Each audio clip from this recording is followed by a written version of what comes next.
নমস্কার ফ্রেন্ডস, আজকে আমাদের ডিশ বাটার গার্লিক চিকেন। দারুণ একটা ডিশ, ফাটাফাটি। এবার আমরা দেখব কিভাবে এটা প্রিপেয়ার করা হয়। বাটার গার্লিক চিকেন বানানোর জন্য আমাদের নিতে হবে 400 থেকে 500 গ্রাম মতন বোনলেস চিকেন। আমি থাই বোনলেস ইউজ করেছি যাতে বেশি জুসি হয়। স্বাদ মতন নুন, এবং এর সাথে আমি দিয়ে দেব 1 চা চামচ মতন গোলমরিচের গুঁড়ো। এটার সাথে আমি আরও দেব 2 চামচ মতন কর্নফ্লাওয়ার। এবার ভালো করে মিশিয়ে নেব। চাইলে এখানে একটু সাদা তেল ব্যবহার করতে পারেন, আমি করিনি, আপনাদের ইচ্ছা। এটা ভালো করে মিশিয়ে নিয়ে ম্যারিনেট করে রাখতে হবে। স্টকটা বানাবো, হাড় দিয়েছি মুরগির, তেজপাতা, লঙ্কা, গোলমরিচ, নুন চাইলে দিতে পারেন বা পরেও দিতে পারেন। ইম্পিউরিটিসগুলো ক্লিয়ার করে নেবেন, কেননা চিকেন বয়েল করার সময় অনেক ইম্পিউরিটিস বেরোয়। ইম্পিউরিটিসগুলো আমাদের সরিয়ে নিতে হবে এবং স্টকটা ছেঁকে নেওয়ার পর এই রকম ফাইনালি আমরা একটা ক্লিয়ার স্টক পাবো। কড়াইতে দিলাম সাদা তেল, চাইলে শুরুতে একটু বাটার দিতে পারেন বা পরেও দিতে পারেন। এবার এই তেলটা গরম হলে ম্যারিনেট করা চিকেনগুলো এক এক করে আমি ভেজে নেব। ব্যাচে ব্যাচে ফ্রাই করবেন, না হলে কিন্তু একসাথে লাম্পি হয়ে যাবে। চিকেনগুলো খুব সুন্দর করে দুপিট ফ্রাই করে নেব। মনে রাখবেন, এখানে কিন্তু চিকেনটা 100% কুক হবে না, জাস্ট বাইরে কালারটা লাগলেই কিন্তু আপনাকে তুলে নিতে হবে, কেননা ফুল ডানটা হবে গ্রেভিতে।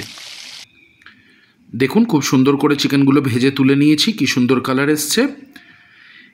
এবার ওই সেম তেলে আমি দিয়ে দিলাম 3টে কিউব বাটার। বাটার গার্লিক চিকেনে কিন্তু বাটারের কমতি হওয়া চলবে না, চাইলে আপনারা এর চেয়ে বেশিও দিতে পারেন।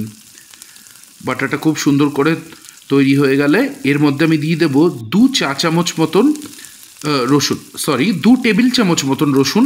রসুনের কমতি হওয়া চলবে না, চাইলে এর চেয়ে বেশিও আপনারা ইউজ করতে পারেন। এবার আমি খুব সুন্দর করে রসুনটাকে ভেজে নেব। কন্টিনিউ স্টার করে যেতে হবে যাতে রসুনটা জ্বলে না যায়।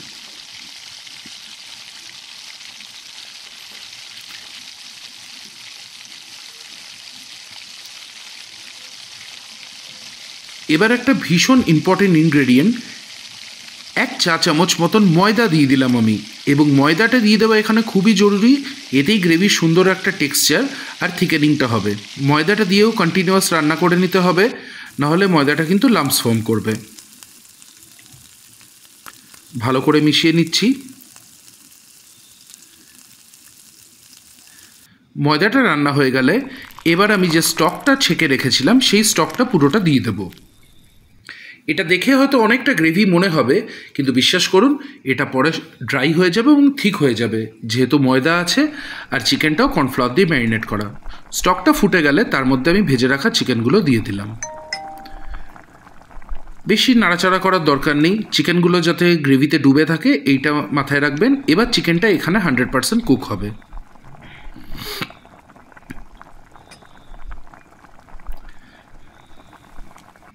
দেখুন চিকেনটা আমার কুক হচ্ছে খুব সুন্দর করে। এবার আমি দিয়ে দেবো চিলি ফ্লেক্স। যেহেতু এখানে ট্র্যাডিশনাল মশলা যেমনি ধনে, জিরে, কাঁচা লঙ্কা, লঙ্কা গুঁড়ো এসব কিছুই যায় না, তাই লিমিটেড মশলাতেই এর একটা অদ্ভুত স্বাদ হয়। আর দিয়ে দেবো 1 টেবিল চামচ মতন অরিগ্যানো। চিলি ফ্লেক্সটা আপনাদের নিজেদের ইচ্ছা মতন দিতে পারেন, যেমন ঝাল খান, তবে অরিগ্যানোর মাত্রাটা একটু বেশি রাখবেন, ওটাই এর ইউনিক এবং ডিস্টিংক্ট টেস্টটা আনতে সাহায্য করে। দেখুন গ্রেভিটা ঠিক হয়ে একদম রিডিউস হয়ে গেছে, খুব সুন্দর দেখতে লাগছে। চিকেনগুলো কুক হয়ে গেছে। এটা একটা স্টার্টার ডিশ, রুটি আইটেমের সাথেও এনজয় করতে পারেন। খুব ভালো লাগলো আজকের ভিডিওটাতে। আমাদের চ্যানেলকে লাইক, শেয়ার, সাবস্ক্রাইব করবেন। Thank you.